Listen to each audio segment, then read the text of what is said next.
3 juillet 1969, meurt Brian Jones. C'est pas un hommage, c'est juste ce qui vous passe par la tête, ce que je me souviens du 3 juillet 1969. Globalement, ce qui nous revient du mois de juillet 69, c'est l'atterrissage sur la Lune. Là, évidemment, les grandes orbes, etc. Mais c'est plus bizarre, c'est dire ton adolescence, elle était il y a 50 ans. Le pic, la crête d'intensité de ton adolescence, c'était il y a un demi-siècle. Qui tu es? Et cette année, 69, il t'en reste quoi? Justement, il en resterait d'abord les disques, et ceux des Rolling Stones. Et bizarrement, cette année 69, ce qui restait, c'est les Rolling Stones déjà sans Brian Jones.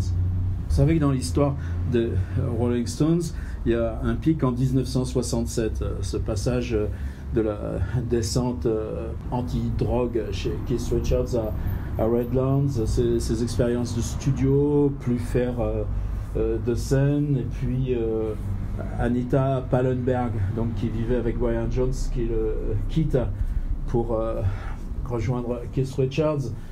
Bon, il y a un mec qui s'appelle François Bon, qui a fait un livre qui s'appelle Rolling Stones, une biographie. Et ça aussi, ça fait drôle, c'est-à-dire là, c'est pas il y a 50 ans, mais ça fait quand même pas loin de 20 ans que j'y travaillais.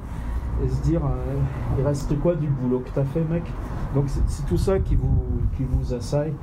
Et donc, printemps 68, c'est le moment où Keith Richards passe vraiment dans l'exploration de ses accords ouverts, avec ce qui donnera Beggar's Banquet, et puis cette chanson Jumping Jack Flash. Mais Jumping Jack Flash, déjà, il n'y a quasiment plus Brian Jones.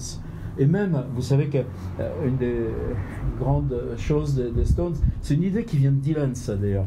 C'est dire, on fait plus de scène, alors on utilise la force de frappe populaire, gigantesque de la télévision, et ils organisent cette espèce de Rolling Stones Circus, c'est-à-dire un espèce de show. Bon, c'est pas terrible, il y a les Who, il y a John Lennon, mais eux, ils vont se retrouver à jouer à 3h du mat, complètement crevés.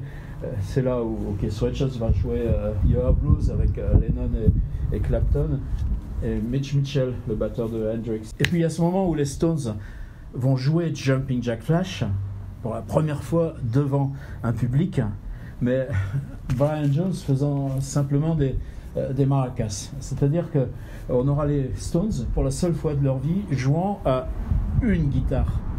Et là, on comprend cette espèce d'explosion de volcan qui est Richards. Alors, l'histoire de Brian Jones, c'est pas le lieu de la résumer. On est sur la côte ouest de l'Angleterre, là où il y a des usines d'avions, BOSI, c'est là que son père travaille. Ses parents sont des religieux pratiquants, c'est eux qui s'occupent des répétitions de la paroisse de l'école, la mère prof de piano. Donc le petit Brian joue du piano dès l'âge de 8-10 ans, passe à la clarinette, complètement stupéfait par le jazz, passe au saxophone, et puis il y a ce truc dans sa vie d'assister à un concert de big band avec ce type qui s'appelle Alexis Corner, qui vient au premier plan et qui, à l'entracte du big band, joue juste un air de guitare, c'est du blues. Et puis, bon, débarquant chez Alexis Corner en stop quelques mois plus tard, dormant sur ce canapé où ont dormi des Led Belly, des Big Bill Bronzy, etc.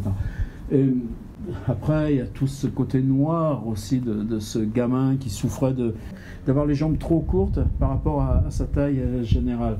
À l'école, on l'appelait Short Legs. Et puis, à 16 ans, une fille de son lycée avec un petit bébé, un arrangement avec les parents. Bon, le bébé, on le place, mais à l'assistance publique. Mais toi, tu dégages. Tous ces apprentissages de chauffeur de bus, ça marche pas.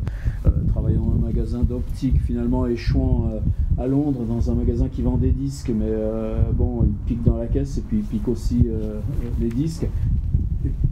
Non, il y a vraiment trop de vent, c'est dommage.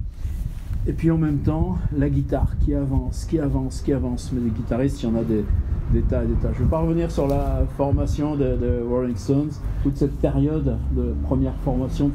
Ils habitent dans une coloc à Eddie's Grove. Ils recrutent un type qui s'appelle James Felch, qui va être le troisième de la coloc et qui raconte tous ces trucs-là. Donc tout très vite, il y a cette espèce d'émergence de la légende et puis ce qui fait que pour des trucs comme ça se produisent, ben, c'est à l'arrache, c'est dur. Il faut cette dureté en soi et toute l'année 63, quand ça commencera à émerger, Brian qui a la force en avant, qui est la force fédératrice de ce monde-là, qui dirige vraiment musicalement, au point que c'est lui qui se prend les cachets, qui détourne une partie des cachets. Les deux autres, Richard Jagger, là, jamais ne lui pardonneront et ce sera déjà la première coupure quand ça commence à jouer tous les jours, ce que Richard s'appelle l'université du rock'n'roll. C'est-à-dire vraiment quand on voit au bout de la fatigue, bon bah lui plein de fois il vient pas tout simplement. Donc en 68 ce détachement se crée progressivement. Et puis, même les 2 dernières années, il a désinvesti la guitare. Bon, vous savez, il joue du sitar, du xylophone, il joue de la flûte, il joue du violoncelle, tout ça sur les disques des Stones. Donc c'est à la fois quelque chose de génial dans le touche-à-tout, et par contre, là où Jagger et Richard se sont mis à l'école de la compo, et c'est dur composer, c'est une technique aussi composer. Ben lui, composer, il n'y est jamais arrivé. Donc on est dans ce contexte déjà de détachement, et c'est le moment où les Stones, bon, il faut revenir, il faut repartir. Et donc 69, ce sera repartir aux États-Unis, réenregistrer. Ce sera cet album qui pour moi marque définitivement et complètement l'année 69. J'ai eu 16 ans quand est sorti le disque Let It Bleed. J'avais 17 ans quand est paru le disque Get Your Yayas Out. Et est-ce que les Stones peuvent repartir dans cette vie qui est d'abord du travail avec ce type qui est plus fiable, ce type qui boit énormément, ce type qui est sous l'emprise de médicaments. Et donc il y a cette décision prise solidairement par les autres, au point que Jagger et Richards n'y vont pas. Ils délèguent Charlie Watts à les informer Brian Jones qu'il est remplacé dans le groupe qu'il a fondé et que bye bye mon gars, on règle toutes les questions juridiques, mais nous on a besoin de repartir aux US et de se remettre au boulot. Ben ça peut pas être avec toi. Et c'est là, dans ce mois de printemps, avril, mai, juin, qu'il recrute encore Alexis Corner, qu'il renvoie jeune type, de la même façon qu'il avait formé Eric Clapton, qui formera ensuite Robert Plant, jeune type de 17 ans, Mick Taylor. Et bon, la place est prise.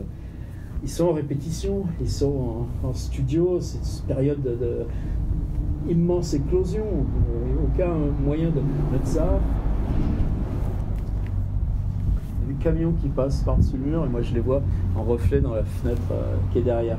Et donc ils sont à 1h du mat, studio olympique, quand coup de fil et qu'on les informe que Brian Jones vient d'être retrouvé noyé dans sa piscine. Alors, bon, Brian, comme eux tous, on investit. Investir, c'est avoir une maison avec une certaine stabilité. D'ailleurs, Richards est toujours dans sa maison de Redlands, il en est toujours le propriétaire. Et Brian s'était acheté une espèce de domaine un peu fou, parce que c'est le type qui avait inventé l'univers de Winnie l'ourson. Il n'avait rien à voir avec le rock'n'roll, mais on avait fait un parc avec ces espèces de statues. Enfin, tout collait avec cet univers. Brian avait rajouté la piscine. Chez lui, sa copine de l'époque, il y a l'architecte, le gars qui a supervisé les travaux. Brian Jones, c'est pas quelqu'un de facile. Le mot qui le caractérise chez la plupart des autres, c'est asshole. C'est vraiment... Il y a de l'arrogance, il y a pas de l'agressivité, mais c'est un type qui se comprend pas lui-même et qui projette ça sur le dehors, plus toute cette espèce de fantasmagorie des Stones, et lui c'est le seul à s'être pris au jeu de cette fantasmagorie, pas les autres. Je ne veux pas blanchir d'autres par rapport à lui, c'est pas la question. Le drame, c'est ce gamin de 10 ans qui joue de la clarinette, qui passe au sax, c'est ce gamin de 15 ans qui part à Londres en autostop, c'est ce gamin qui met tout son truc pour se faire ramasser l'argent à sa copine pour pouvoir s'acheter une guitare électrique et que ce soit une Gretsch quand personne d'autre a une Gretsch, etc. Et cette espèce de rêve d'enfant qu'on continue, puis ça craque. Qu'est-ce qui craque? Il était asthmatique. Et évidemment, il y a aussi l'alcool et les médicaments. La cam, tout pense à croire que c'est une période où il avait pris distance, où dans le soin, dans l'effort, les donors, les somnifères remplaçaient ça. Il y avait du médicament, mais les cams durent, ce moment où on passe à l'héroïne, en gros, qu'ils insufflent encore à l'époque. Apparemment, il avait pris distance, comme Hendrix d'ailleurs. C'est souvent cette légende des 26 ans, tous ces types qui crament à 26 ans.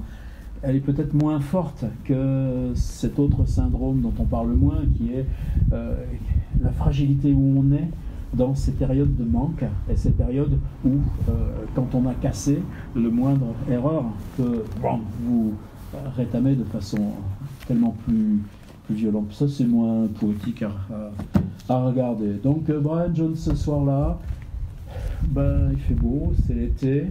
On va dans la piscine, puis un jeu de con. Un jeu de con, c'est cette espèce de grand type avec qui il s'entend bien, mais c'est pas un gars célèbre, lui. C'est l'architecte, quand il est sur son lit de mort, c'était juste il y a 7-8 ans, il finira par le dire. I did Brian. I did Brian. Bah ouais, c'était moi le truc.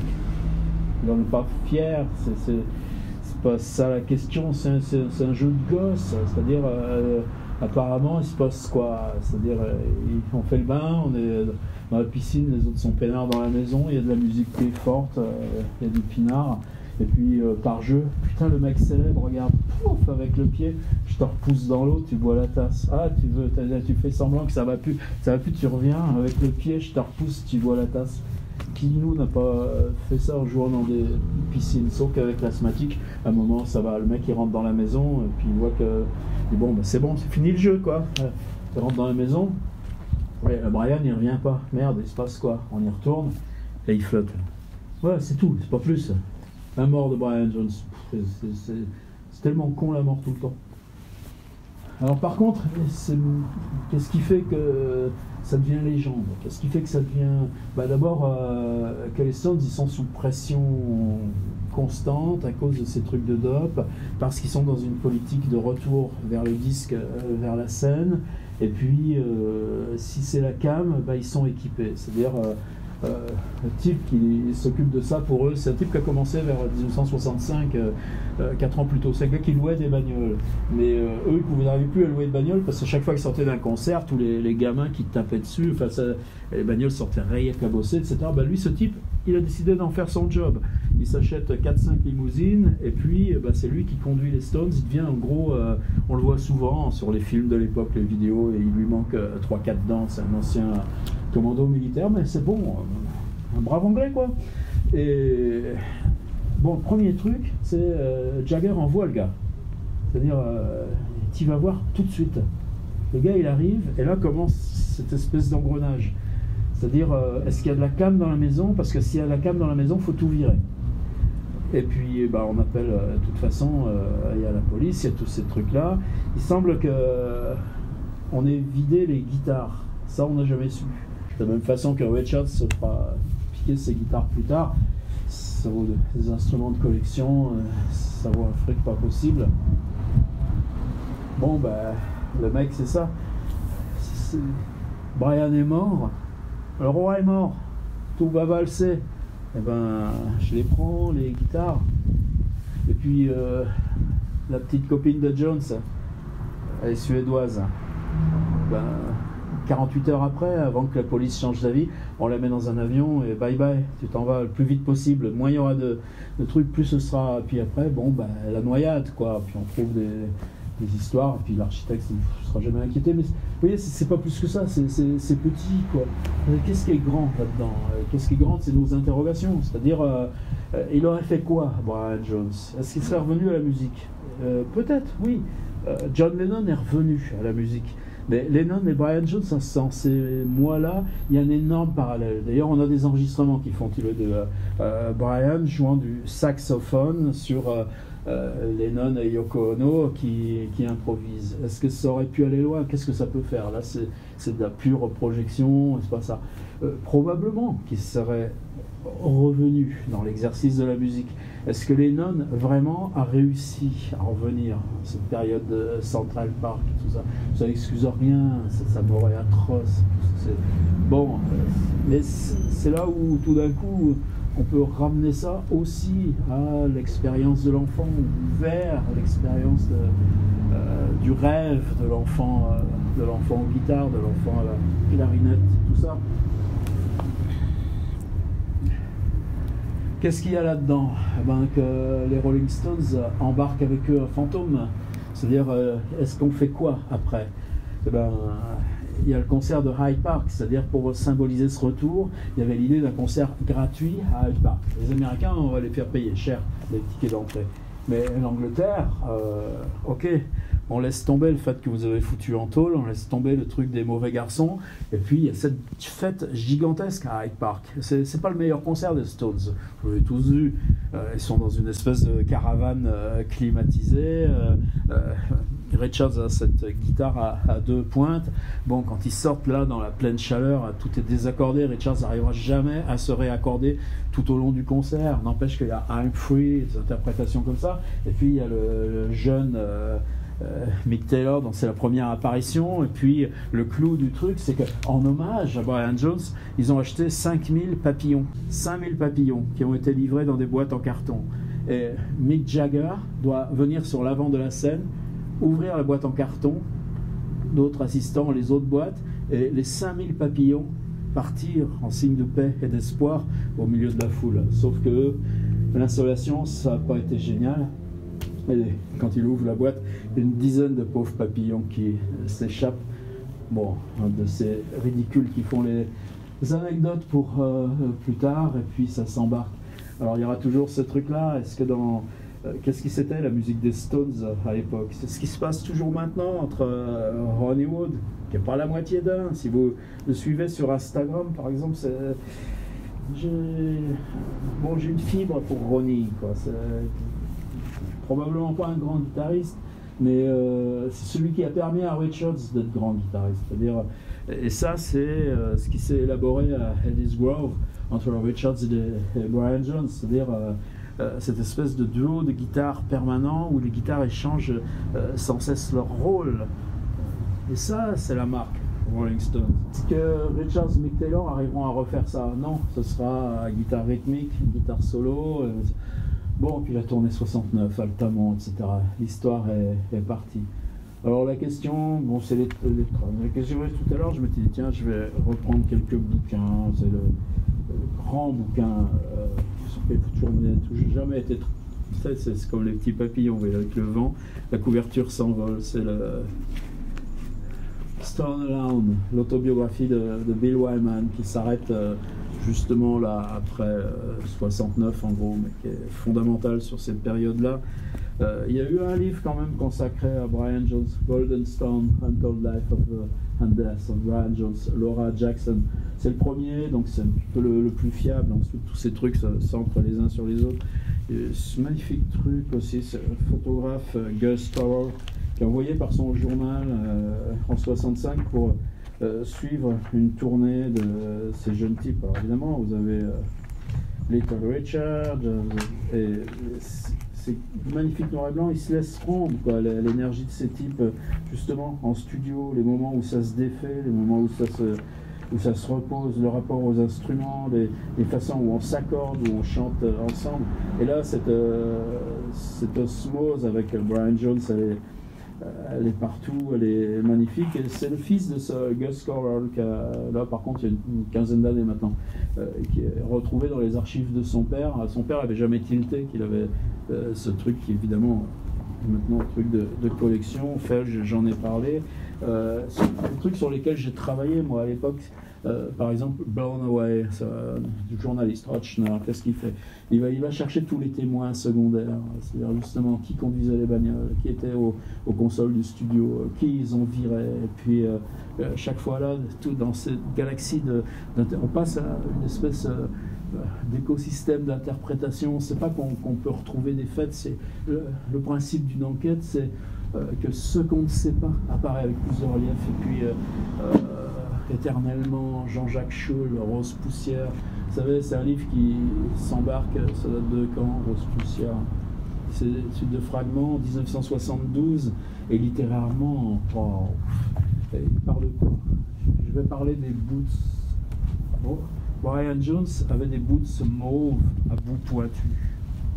Puis tout d'un coup, comprendre que si on part commencer l'écriture depuis le fait que Brian Jones porte des boots mauves à bout pointu, eh bien, tout d'un coup, une vérité apparaît qui rejoint ce qu'on porte d'artiste en nous, puis ce qui fait que ça éclot ou pas, ou que vient cette catalyse pour quelques-uns, etc., etc.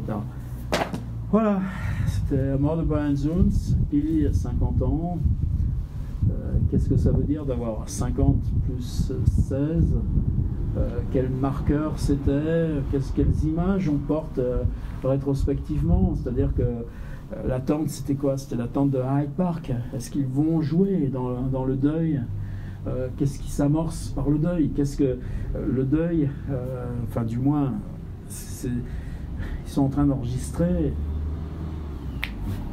C'est pas la question de ce que le deuil fabrique à l'intérieur de vous, c'est des durs, c'est des crocodiles, ils sont tannés, endurcis, sinon on n'y arrive pas.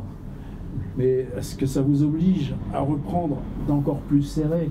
Le document essentiel, vous savez, c'est One Plus One, le film de Godard. Ça s'appelle One Plus One, pourquoi? C'est toutes les prises qu'on fait. Ils ont enregistré Beggars Banquet, le disque est fini. Et Godard, il voulait tourner avec les Beatles. Les Beatles ne veulent pas, c'est inaccessible. Donc, lui qui n'avait jamais entendu parler des Rolling Stones, se retrouve à enregistrer comment les Stones travaillent une chanson. Et eux, bon, ils prennent un air, c'est un air de samba au départ, sur lequel, qu'est-ce qu'il fait, Mick Jagger? Marianne Faithfull lui a fait lire Baudelaire et Bulgakov. Et donc sur cette idée du Satan de Baudelaire, commence à improviser un texte avec un rythme d'orgue, avec Nicky Hopkins, et Godard est là, il filme. Et puis l'autre, par contre, Richards, on voit que lui, du coin de l'œil, il regarde la caméra. S'il est filmé, il joue pour la caméra. Le bouton est soigneusement ouvert. Les gestes qu'on fait pour commander les trucs. Et puis Brian Jones, il est où? Il est dans un petit box insonorisé avec une guitare acoustique. Quoi que ce soit qu'il joue, on lui a coupé le sifflet. On n'entend même pas ce qu'il joue. À Godard, ils ont fait signer dans le contrat une clause disant que Godard devra les payer de la même façon que Brian Jones soit encore Rolling Stones ou pas, qu'il soit dans le disque ou pas. Qu'est-ce que c'est Brian Jones à ce moment-là? Quand il émerge après les prises, Richards qui lui lance le paquet de cigarettes et le briquet comme une bestiole qu'on a mis dans un parc. C'est peut-être ça sur quoi il y a... Comment ces choses-là de l'intérieur nous font extirper quelque chose de cru qui nous concerne tous, parce que ces choses brutes et accrues, c'est ça qui nous permet de tenir, d'avancer, et que aller le travailler là où c'est amplifié. Eh ben, on a fait ça dans toutes les époques. Prenez Saint-Simon et l'agonie de Louis XIV. Prenez Plutarque et la vie des hommes illustres. Et puis, comment le faire sur notre époque et auprès de qui? Ben, il y a ces grands épouvantails, et puis on va aller triturer les tripes des grands épouvantails. Et Brian Jones, quelque part, s'est échappé avant ça. Ces images de l'enterrement aussi, c'est-à-dire Jagger Richards ne se déplacent pas. C'est Bill Wyman et Charlie Watts qui vont y aller. Bon, restera du symbole. C'est ça qui est bizarre dans tous ces 26 ans qui sont partis.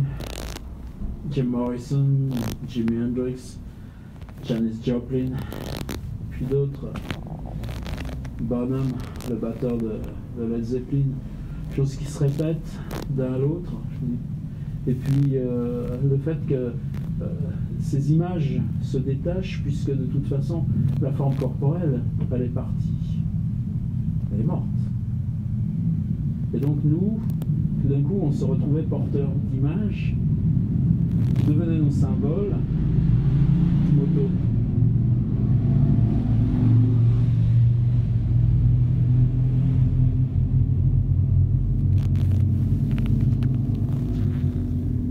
Ah, ça change de mon petit burlingue au moins, non?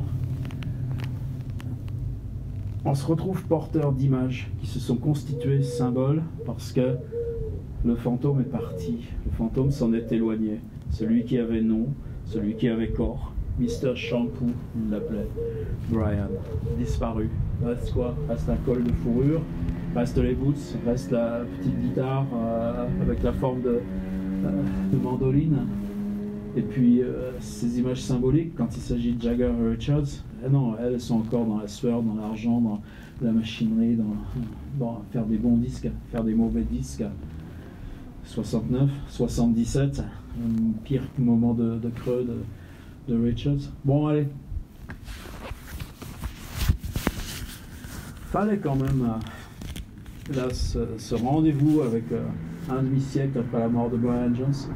Je crois que c'est des choses qui se préparent de longtemps à l'avance. Je salue un correspondant Facebook qui ce matin m'a dit vous vous en souvenez qu'on est le 3 juillet, que c'est la mort de Brian Jones?